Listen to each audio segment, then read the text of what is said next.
Alors Détroit, il faut que vous saisissiez d'un micro, si Nicolas... Ah ben vous en avez un. Détroit, ça va mal. Oui, alors, mais on pourra aussi revenir sur l'Argentine, parce que tout près de Buenos Aires, il y a une ville qui s'appelle Rosario, à 100 km au nord de Buenos Aires, qui a aussi développé tout un pan d'agriculture urbaine, une véritable politique volontariste en la matière qui mérite aussi d'être connue. Mais pour revenir à Détroit, quand on arrive là-bas, on en repart très bouleversé. C'est véritablement impressionnant. Et d'ailleurs, je me suis équipée de quelques photos parce que je ne suis pas sûre de trouver les mots à la hauteur de ce qu'on découvre à Détroit. Mais est-ce que vous pouvez nous rappeler d'abord, avant de commenter les photos, le passé Bien sûr. Industriel, explicable par la situation géographique de Détroit, les Grands Lacs, le commerce avec les États-Unis, puis avec le Canada, pardon. Qu'est-ce qu'il y avait comme type d'industrie ? Voilà, donc Détroit, c'est la capitale du Michigan et c'est aussi le berceau de l'industrie automobile américaine. Donc, ce qu'on voit sur les photos, c'est cette gratte-ciel-là. C'est ce qu'on surnomme le RENCEN, le Renaissance Center. C'est le plus grand complexe de bureaux du monde, d'après ce qu'on dit. C'est le quartier général de General Motors qui s'est implanté là-bas il y a des dizaines d'années de cela maintenant. Et Détroit, en fait, a subi de plein fouet la crise économique et financière de 2008. Et en fait, la décadence de Détroit remonte même de bien avant. Beaucoup disent qu'en fait, au sortir de la Seconde Guerre mondiale, la désindustrialisation a commencé à gagner la capitale du Michigan. Alors, pour vous donner un petit peu... voilà. Pour vous donner une idée, on apercevait tout à l'heure le Renaissance Center. C'est vraiment la grandeur passée de la capitale parce que quand on dépasse ces gratte-ciel, on découvre derrière des immeubles abandonnés. Pour vous donner une idée, on est passé à Détroit de 2 millions d'habitants à 800 000 aujourd'hui. Donc des logements abandonnés par centaines, des immeubles par centaines, des propriétaires qui, n'arrivant plus à vendre leurs biens, sont contraints de faire brûler leurs biens pour faire jouer l'assurance. Donc des maisons calcinées qui ne cessent de surprendre le regard tout au long de notre traversée du centre-ville de Détroit. Ça veut dire que les habitants les plus aisés sont partis en banlieue. Voilà, alors ce qui s'est passé en fait, c'est que, donc, comme je vous disais, la désindustrialisation, elle a vraiment commencé juste dans les années 50. Et face à donc Détroit, en fait, était une population très blanche. Et les industriels de l'automobile ont commencé à faire venir des ouvriers noirs de l'Oklahoma, d'autres États, afin de pouvoir jouer sur les salaires. Et face à la montée d'un mouvement ouvrier, face aussi à la crise économique qui commençait déjà à s'amorcer à l'époque, beaucoup d'industries automobiles sont parties dans la banlieue de Détroit, ont commencé à quitter le centre-ville, et à partir de là, il y a vraiment une ségrégation urbaine, raciale qui a commencé à s'installer entre un centre-ville de plus en plus désertifié et une banlieue qui devenait de plus en plus blanche, mais également de plus en plus riche. Et Détroit, c'est pas seulement un désert en termes d'emploi, puisque là encore, pour vous donner une idée, on dit que le taux actuel de chômage est de 29%, mais il gagne dans certains quartiers les 50%. Donc c'est pas seulement un désert d'emploi, c'est aussi un désert en matière de transport en commun. Alors là, ici, vous apercevez la Michigan Central Station, donc une gare qui a été abandonnée, la seule gare des trains de Détroit, qui se situe à 3 km au sud-ouest du centre-ville, dont le dernier train a quitté les quais en 1988. Et le grand problème, c'est que non seulement on n'a plus de gare à Détroit, mais on n'a pas non plus de train de banlieue, par exemple, parce que c'est une ville qui a été pensée par l'automobile et pour l'automobile. Donc voilà, on est face à ces grandes problématiques, à la fois un désert en matière de transport en commun, un désert d'emploi et également un désert alimentaire.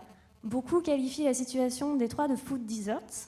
beaucoup des personnes qui ont rejoint le mouvement de l'agriculture urbaine ont décidé de se lancer dans ce mouvement-là parce qu'ils se rendaient compte que les seuls établissements alimentaires accessibles, c'était des magasins à $1. Donc c'est... je ne saurais pas trop décrire ça, mais en tout cas, ce n'est pas des magasins faits pour distribuer de l'alimentation de proximité et de l'alimentation fraîche. Et puis, c'est des stations-service qui distribuent les mêmes choses qu'on peut trouver ici dans les stations essence. Donc voilà. Voilà pour le cadre, on va dire... Alors, comment de la ceinture de la rouille, on fait une ceinture verte? Alors, comment on fait de la ceinture de rouille une ceinture verte? C'est un mouvement, en fait, qui s'amorce depuis un siècle. On dit que ça remonte à un maire qui s'appelait Hazen Stuart Pingree, qui, dès déjà la fin du 19e siècle, s'est retrouvé confronté à une crise économique. Et déjà, à l'époque, l'architecture de la ville, enfin, la conception de la ville faisait qu'on avait quand même pas mal de terrains vacants.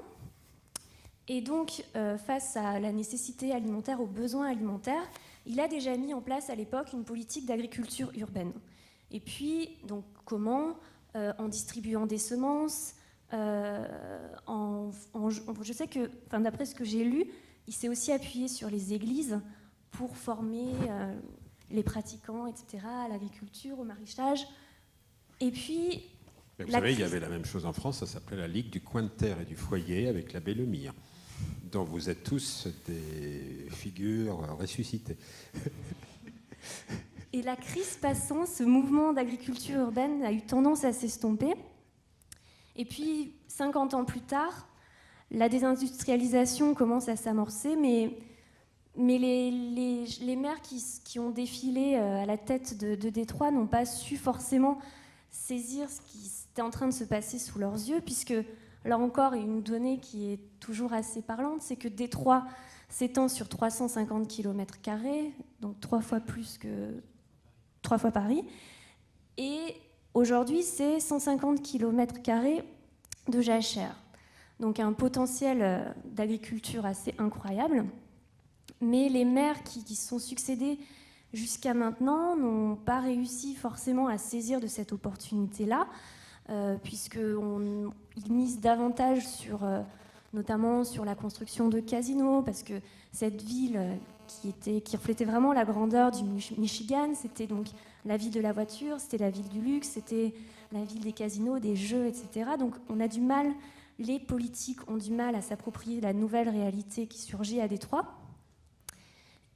Et de fait, le mouvement urbain autour de l'agriculture urbaine qui émerge aujourd'hui, il vient des citoyens, il vient des groupements associatifs qui, face à la réalité, face aux besoins, proposent des choses, proposent des initiatives et se réemparent de ces jachères.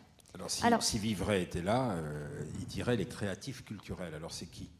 Alors justement, ces créatifs culturels, ils ont plein de profils différents. Et ce n'est pas avec les 5 semaines que j'ai passées à Détroit que je pourrais vous en dresser toute la diversité. Alors j'en ai repéré 4, je ne suis pas sociologue, je suis journaliste de terrain, mais ça peut vous donner déjà une petite idée des personnes qu'on peut rencontrer qui vivent de ces jardins. Alors ici on a Greg.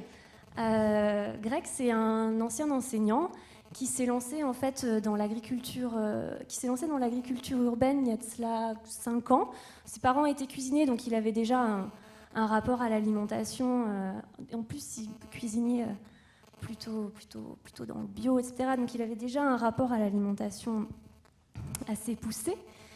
Et donc Greg, aujourd'hui, il a lancé une petite ferme sur 1 hectare au cœur de la ville qui s'appelle Brover Nature Farm, et qui emploie 3 personnes, qui alimentent quelques restaurants de la ville, avec cette volonté de développer une agriculture de proximité, mais également que les gens qui viennent acheter chez lui des aliments, qui se nourrissent dans ces restaurants, aient vraiment une prise sur leur vie. Il y a véritablement cette volonté de changer sa vie. Alors, Le deuxième. Le deuxième. Alors bon, c'est l'abbé Lemire. Alors, c'est exactement ça. Non, c'est un capucin. C'est un capucin. Son nom, c'est le frère Jerry Smith. On l'a rencontré à Capucine Soup Kitchen. C'est donc un centre qui sert la soupe populaire depuis 1929 maintenant. Et puis depuis 1929, ils ont vu passer des centaines de familles, toujours dans le besoin. Mais depuis quelques années, autour de ce mouvement de l'agriculture urbaine qui prend à Détroit, ils ont décidé que cette soupe populaire, eh bien, elle viendrait de leur propre jardin, du jardin des Capucins. Et du coup, c'est l'occasion pour les personnes qui se rendent dans cette structure, s'ils en ont l'envie, de se former au maraîchage, ou en tout cas de replonger les mains dans la terre, parce que c'est quand même un des grands souhaits du frère qu'on a pu rencontrer, pour au moins redonner du sens et du lien entre la terre et ce qu'il y a dans notre assiette et finalement nous. Et ce qu'il nous disait, c'est que parmi toutes les personnes qui passent, il y a celles qui voilà, le font une fois et chez qui on a l'impression qu'il y a une certaine indifférence, qui peut-être sur le tard jouent un rôle, je ne sais pas. Mais il y a ceux chez qui ça révèle une véritable vocation et qui décident ensuite de se lancer dans le maraîchage. Et on en a rencontré aussi pas mal lorsqu'on s'est rendu à Capucine Soup Kitchen. Alors, ensuite, on a Mark Covington de Georgia Street Community. Là, on est dans un quartier défavorisé. Mark, il avait devant chez lui un terrain vacant depuis des dizaines d'années, inoccupé. Et du coup, il a décidé un jour de le réinvestir. Donc, c'était une volonté au départ alimentaire. Et très rapidement, c'est devenu ça a créé une véritable solidarité de quartier. Donc il a fait de ce lieu en fait un lieu avec de multiples fonctions. Ce jardin, c'est à la fois un lieu de formation au maraîchage, mais c'est aussi un lieu d'éducation pour les enfants, puisque au sein du jardinage, il y a quelques bancs avec un écran et la possibilité, même pas seulement la possibilité, mais la réalisation de projections de films plusieurs fois par semaine, souvent sur l'alimentation, mais aussi projection de dessins animés. Ou en tout cas, c'est un lieu qui rassemble les jeunes du quartier. Et je vous le disais, de solidarité aussi, parce que la semaine où on s'est rendu chez lui, il y avait un jeune du quartier qui venait de se faire assassiner. Et du coup, par ce jardin, ils ont organisé une fête où ils ont récolté des fonds pour aider au financement des funérailles du jeune homme, et ils ont remis les fonds à la famille. Donc voilà. Et l'idée de Mark Covington, et c'est un mot qui revient assez souvent dans les gens qu'on a pu rencontrer, c'est la volonté de créer une communauté résiliente aux événements extérieurs, imperméable, une volonté d'autonomie. Et autre chose, c'est que systématiquement, on l'a beaucoup retrouvé. Alors je pense que c'est propre aussi aux Américains, cette idée de « forget the states doing yourself ». On ne compte pas sur l'État, on ne compte pas sur les subventions, on fait soi-même pour avoir les mains qui ne soient pas liées, pour avoir une véritable liberté. Et alors le quatrième personnage, Sophie ? Et le quatrième personnage, c'est Steve. Alors Steve, c'est le genre de personne qu'on pourrait aussi rencontrer dans les jardins partagés à Paris. C'est une personne qui n'est pas forcément dans le besoin alimentaire, c'est parce que, certes, Détroit, c'est beaucoup de ruines, mais il y a quand même une vie qui continue. Et donc, Steve, il a un boulot. Financièrement, ça va. Simplement, donc, on a développé les jardins partagés aussi à Détroit. Lui s'investit également dans un jardin partagé par désir de renouer avec une alimentation saine, mais également par désir de faire vivre son quartier, de rencontrer ses voisins. Juste une question, vous disiez plein de mal des casinos, bien sûr, mais peu à peu, ces jardins s'installant, la construction d'une image se faisant, j'imagine que les méchants casinos ou des sociétés qui veulent redorer leur blason s'intéressent maintenant à tout ça, achètent, font monter le foncier. Oui, alors pour l'instant, le foncier reste encore relativement bas, puisqu'on peut facilement trouver une maison soldée à 8 000 €. Simplement, effectivement, ça intéresse des sociétés. Alors les casinos, donc un des maires, Coleman qui a essayé de relancer l'industrie du casino, s'est un peu planté, puisqu'il y en avait 3 et ils font faillite les uns après les autres. Donc ils ne sont pas en état d'investir. Mais il y a des entreprises qui investissent ? Alors, ce qui investit, ce qu'on a tendance à voir apparaître, c'est que face à ce formidable potentiel d'agriculture urbaine, il y a des gros projets d'agriculture industrielle qui se font jour. Donc, un des plus emblématiques, on l'appelle le projet Ants Farm, du nom de monsieur Ants, qui a investi 30 millions de dollars pour acheter, alors je ne sais plus combien de dizaines d'hectares, mais qui a une véritable volonté de faire on n'en est plus à l'échelle du jardin familial ou du jardin communautaire, mais une véritable industrie agricole au centre-ville de Détroit. Parce que